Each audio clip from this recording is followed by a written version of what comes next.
नमस्कार दोस्तों। Good morning, good afternoon and good evening. आज हम लोग डिस्कस करने जा रहे हैं पूरा बैंकिंग सिस्टम। बैंकिंग सिस्टम, इसमें हम लोग क्या क्या पढ़ेंगे। देखिए, बहुत डिटेल में नहीं पढ़ना कि आपको पूरा बैंकिंग के एक एक टर्म्स पता होने चाहिए, ऐसा नहीं है। मैं आपको बता देता हूँ किस तरह के क्वेश्चन पूछे जाते हैं। जो पूछा जाता है हम लोग वही सारा कुछ पढ़ेंगे। जैसे कि बैंकिंग सिस्टम पूरा क्या होता है, कितने टाइप के बैंक होते हैं, शेड्यूल्ड बैंक कौन सा होता है, नॉन शेड्यूल्ड बैंक कौन सा होता है, कमर्शियल बैंक कौन सा होता है, कोऑपरेटिव बैंक कौन सा होता है, ये सारे बैंक्स के बारे में हम लोग पढ़ेंगे। इसके बाद हम लोग पढ़ेंगे बैंकिंग का हिस्ट्री। हमारे इंडिया में, हिंदुस्तान में बैंकिंग की शुरुआत कब से हुई, कौन सा बैंक कब बना, ये सारी चीजें डिस्कस करेंगे। और इसके बाद डिस्कस करेंगे जो सबसे इंपॉर्टेंट है वो ये है, आज की डेट में जो भी बैंक्स हैं, चाहे वो आपके पब्लिक सेक्टर बैंक्स हो, मतलब कि गवर्नमेंट बैंक्स हो, या फिर प्राइवेट बैंक्स हो, इन सभी बैंक के हेडक्वार्टर्स कहाँ पर हैं, उनकी टैगलाइन क्या है, और इसके साथ साथ उनके चीफ कौन है। ये सबसे इंपॉर्टेंट है, क्योंकि इससे रिलेटेड एक क्वेश्चन जरूर पूछा जाता है। तो चलिए हम लोग शुरू करते हैं। सबसे पहले देखिए, काम करते हैं, हम लोग समझते हैं कि हिंदुस्तान में कौन कौन से बैंक कब कब आए हैं, बेसिकली बैंकिंग का शुरुआत कब से हुआ।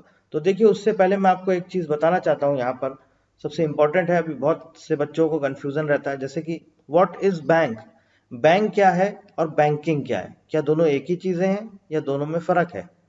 थोड़ा सा इसको समझ लीजिए कि आखिर बैंक क्या होता है और बैंकिंग क्या होता है। So basically bank is a place. Bank क्या है, बैंक एक प्लेस है, ये है बैंक। ठीक है, बैंक इज अ प्लेस, या कभी कभी इसे यह भी बोला जाता है it is an institution. Bank एक प्लेस है जहां पर प्रोसेस होते हैं, मतलब कि बेसिकली आप जाते हैं बैंक में, क्या करते हैं, आप पैसे जमा करते हैं, डिपॉजिट करते हैं या विड्रॉल करते हैं। एटीएम की बात नहीं है, एटीएम की बात नहीं कर रहा हूं। अगर आप बैंक जाते हैं, बैंक से भी विड्रॉल करते हैं, चेक के थ्रू विड्रॉल कर सकते हैं, विड्रॉल फॉर्म के थ्रू विड्रॉल कर सकते हैं। तो आप बैंक जाते हैं, वहां पर ये सारी चीजें आप करते हैं। तो जब बैंक जाते हैं वो एक प्लेस है। और बैंकिंग क्या है, इट इज अ प्रोसेस।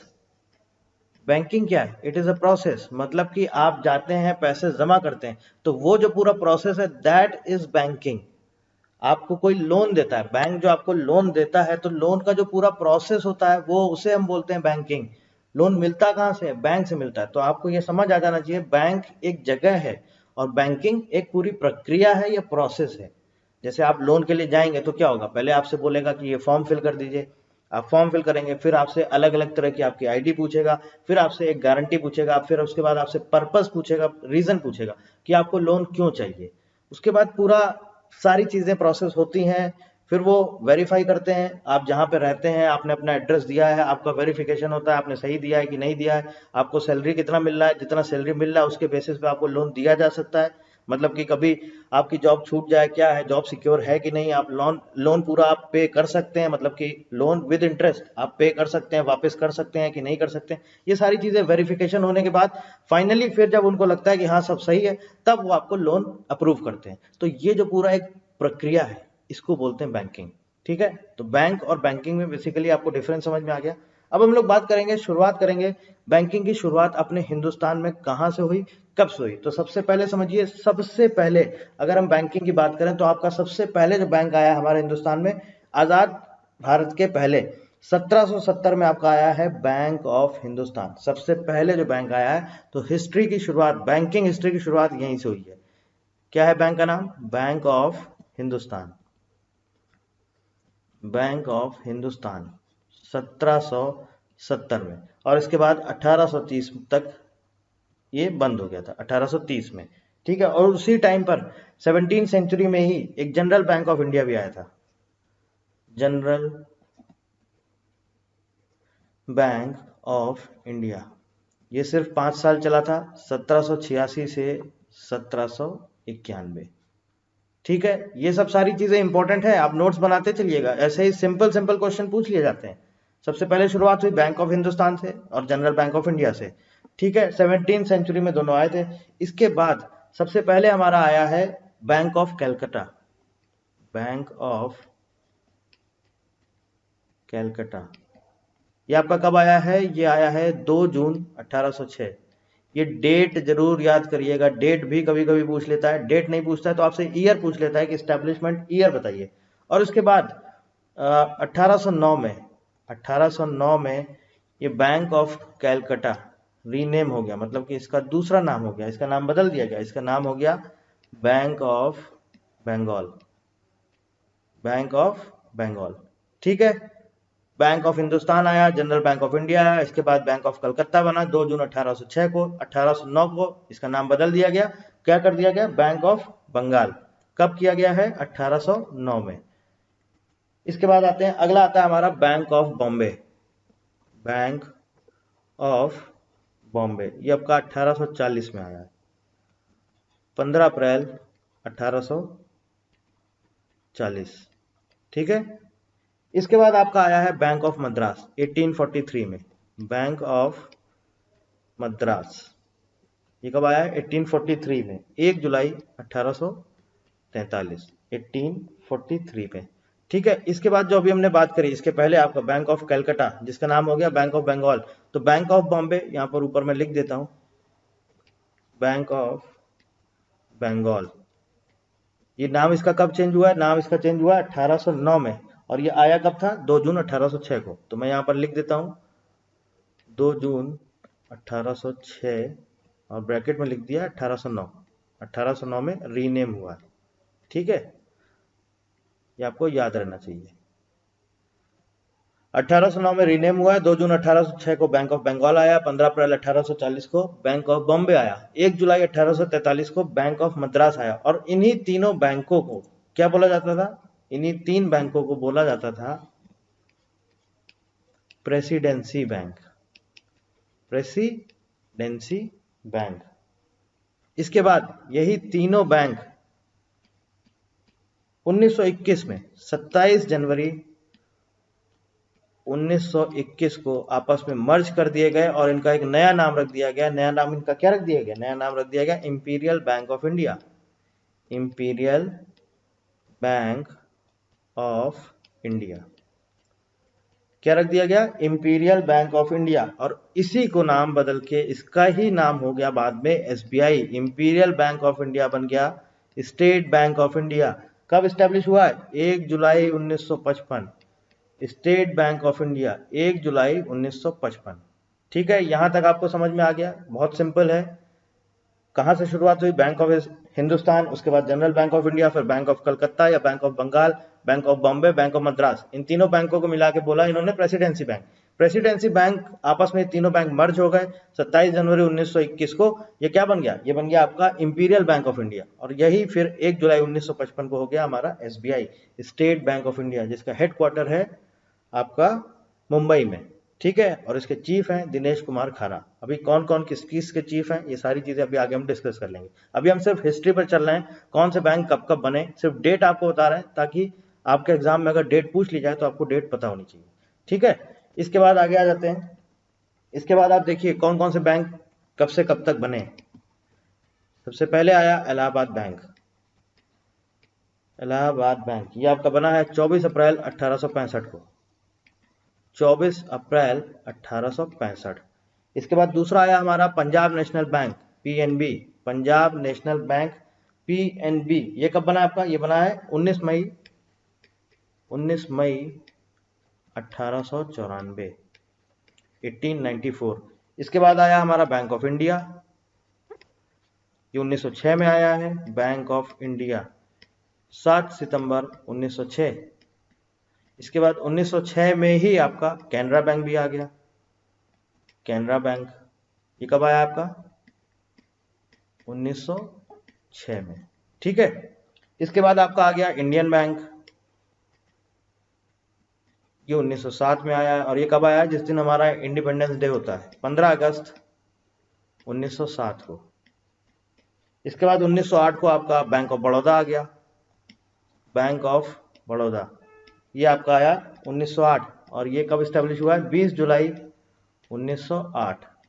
ठीक है, इसके बाद आपका आ गया central bank of India, central bank of India ये आपका आया है 1911 में, 21 दिसंबर 1911। ठीक है, तो ये सारी चीजें आपको पता होनी चाहिए, कौन सा बैंक कब कब आया है। अब यहां पर हम लोग डिस्कस करेंगे, पहले देखते हैं कि बैंक किस किस कितने टाइप के होते हैं, कौन कौन से होते हैं। उसके बाद जो सबसे इंपॉर्टेंट चीज है वो ये है, आरबीआई के बारे में हम लोग पढ़ेंगे पूरा, एसबीआई के बारे में पढ़ेंगे पूरा, और जो एसबीआई के मर्जर हुए हैं, जो आपस में मर्ज हुए हैं बैंक, कौन सा बैंक कब मर्ज हुआ है, और इसके साथ साथ जो लास्ट ईयर 2020 में एसबीआई का मर्जर कब हुआ था, आपको मालूम होगा 5 हमारे एसबीआई के एसोसिएट बैंक्स थे वो, और एक साथ में भारतीय महिला बैंक था, इन सब का मर्जर हुआ है 1 अप्रैल 2017 को। और इसके साथ अभी आपको मालूम होगा लास्ट ईयर 1 अप्रैल 2020 को कुछ कुछ बैंक हमारे आपस में मर्जर हो गए। तो आज की डेट में अगर देखा जाए 2017 तक हमारे पास 27 नेशनलाइज्ड बैंक थे, 27 नेशनलाइज्ड बैंक। कब तक थे ये? 2017। बट एट प्रेजेंट आज की डेट में कितने नेशनलाइज्ड बैंक हैं? आज की डेट में 12 नेशनलाइज्ड बैंक हैं। ठीक है, सारे मर्जर होते चले गए, उसके बाद धीरे धीरे इनकी संख्या कम होती चली गई। तो 12 नेशनलाइज्ड बैंक है, जिसमें कि 6 अभी भी इंडिपेंडेंट हैं, 6 बैंक अभी भी इंडिपेंडेंट हैं, इंडिपेंडेंट बैंक्स हैं, और 6 हमारे मर्जर के बाद हो चुके हैं, 6 बैंक्स आफ्टर मर्जर। अभी ये सारी चीजें हम आपको बताएंगे, जब पूरा ये हिस्ट्री पढ़ाएंगे आपको मर्जर वाली, तो आपको ये सारी चीजें बताएंगे कौन कौन से बैंक है। लेकिन इतना आपको याद रखना, आज की डेट में प्रेजेंट में कितने नेशनलाइज्ड बैंक हैं इंडिया में। अगर आपसे क्वेश्चन पूछ लिया जाता है हिंदुस्तान में आज की डेट में कितने नेशनलाइज्ड बैंक हैं, तो आपको पता होना चाहिए कितने हैं, 12। यही इसका करेक्ट आंसर है। ऐसे ही सिंपल सिंपल क्वेश्चन आपके एग्जाम में पूछ लिए जाते हैं। अब हम थोड़ा सा समझते हैं बैंकिंग का जो स्ट्रक्चर है, कि बैंक कितने टाइप के होते हैं, कौन कौन से बैंक होते हैं, कौन सा बैंक किस कैटेगरी के अंदर आता है, इसको पढ़ते हैं। इसके बाद पढ़ेंगे हम लोग आरबीआई, उसके बाद पढ़ेंगे हम लोग एसबीआई, उसके बाद हम लोग पढ़ेंगे मर्जर हिस्ट्री, और उसके बाद हम लोग जाएंगे सीधे अपनी जो पूरी लिस्ट है, जिसमें कि बैंक, बैंक के हेडक्वार्टर्स, बैंक की टैगलाइन, और बैंक के आपके चीफ। ठीक है, तो शुरू करते हैं हम लोग। देखते हैं, सबसे पहले देखते हैं कि कौन कौन से जो बैंक का आपका एक तरह से स्ट्रक्चर है, बैंकिंग जो हमारा इंडिया का बैंकिंग सिस्टम है, या हम बोल सकते हैं जो बैंक है, इसका स्ट्रक्चर समझते हैं। सबसे पहले आपको पता होगा सबसे ऊपर कौन सा बैंक आता है हिंदुस्तान में, सबसे ऊपर कौन सा बैंक आता है, आप सबको पता होगा, reserve bank of India. Reserve bank of India, RBI, इसको हम लोग ये भी बोलते हैं सेंट्रल बैंक ऑफ इंडिया। क्या बोलते हैं? Central bank of India. ठीक है, आरबीआई को क्या बोलते हैं? Central bank of India. अब देखिए इसके अंडर में कौन कौन से बैंक होते हैं, उनको अलग अलग तरीके से कैटेगराइज किया गया। एक आते हैं हमारे शेड्यूल्ड बैंक्स, शेड्यूल्ड बैंक्स। दूसरे आते हैं हमारे नॉन शेड्यूल्ड बैंक्स। अब अगर इनकी हम सिंपल सी डेफिनेशन पता करें, या पूछें आपसे सिंपल सा इनका डेफिनेशन क्या है, शेड्यूल्ड बैंक क्या होते हैं और नॉन शेड्यूल्ड बैंक क्या होते हैं, तो आरबीआई एक्ट 1934, आरबीआई एक्ट 1934 के सेकेंड शेड्यूल में जिन बैंक का नाम शामिल होता है उन्हें बोलते हैं शेड्यूल बैंक्स, और जिन बैंक का नाम शामिल नहीं होता उन्हें बोलते हैं नॉन शेड्यूल बैंक्स। ठीक है, इसका सिंपल सा मतलब यह है, शेड्यूल बैंक्स वो बैंक्स हैं जो कि आरबीआई एक्ट 1934 के सेकेंड शेड्यूल में इंक्लूड किए गए हैं। Non schedule banks, non schedule bank वो बैंक हैं जो कि आरबीआई एक्ट 1934 के सेकेंड शेड्यूल में इंक्लूड नहीं किए गए। समझ गए? क्लियर? अब यहां से आ जाते हैं हम शेड्यूल बैंक्स पर। शेड्यूल बैंक्स में देखिए यहां पर भी अलग अलग टाइप होते हैं। कौन कौन से होते हैं? कॉमर्शियल बैंक्स, इसको अलग तरह से मतलब कैटेगराइज किया गया है, कॉमर्शियल बैंक, और दूसरा होता है हमारा कोऑपरेटिव बैंक, कोऑपरेटिव बैंक। ठीक है, अब देखिए यहां पर समझिए कि कॉमर्शियल बैंक में कौन कौन से बैंक आते हैं और कोऑपरेटिव बैंक में कौन कौन से बैंक आते हैं। कॉमर्शियल बैंक की अगर हम बात करें तो यहां पर अब जितने भी हमारे यहाँ पर बैंक हैं, पीएसयूज, जिन्हें बोल सकते हैं public sector banks, public sector bank. इसके बाद पीएसयू मतलब एक तरह से government bank, private bank, private bank. इसके बाद जितने भी आरआरबीज हैं, regional rural banks, RRB, regional rural banks. और इसके बाद आपके आ जाते हैं फॉरेनर बैंक्स, जैसे कि आपको मालूम होगा सिटी बैंक यूएसए का है, एचएसबीसी है ना, ये सब फॉरेनर बैंक है।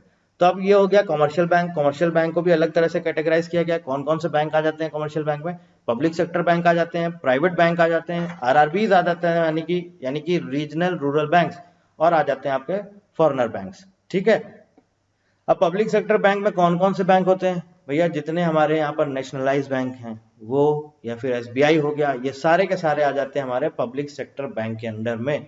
कौन कौन से? एसबीआई और साथ में जितने भी नेशनलाइज बैंक हैं। ठीक है, एसबीआई नेशनलाइज बैंक की कैटेगरी में नहीं आता है।